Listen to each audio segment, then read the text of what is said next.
Hi friends, welcome back to our channel PSR. Good morning friends. ఈ వీడియోలో మనం నాసిక్ మార్కెట్లోని ఈ రోజు టమాటా ధరలు ఎంత పడుతున్నాయో తెలుసుకుందాము. మహారాష్ట్రలోనే నాసిక్ మార్కెట్లో ఈరోజు డేట్ వచ్చేసి 7వ తారీఖు 5వ నెల 2024 సంవత్సరం. ఇక్కడ నాసిక్ మార్కెట్లో అయితే 20 కేజీల బాక్సులు ఉంటాయండి. ఇక్కడైతే ధరలు అనేది చాలా తక్కువగా మెయింటైన్ అవుతున్నాయి.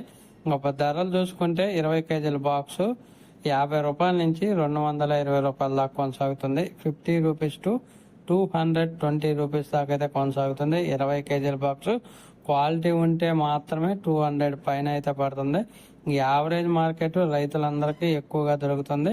100 రూపాయల నుంచి 180 రూపాయల మధ్య అయితే ఎక్కువగా పడుతుంది. 100 రూపీస్ టు 180 రూపీస్ దాకా అయితే ఎక్కువగా పడుతుంది 20 కేజీల బాక్స్ నాసిక్ మార్కెట్లో. ఒక ప్రైస్ వీడియో నచ్చితే లైక్ చేయండి, షేర్ చేయండి, కామెంట్ పెట్టండి. అలాగే మన ఛానల్ కంటిన్యూగా ఫాలో అవ్వండి. Thank you for watching.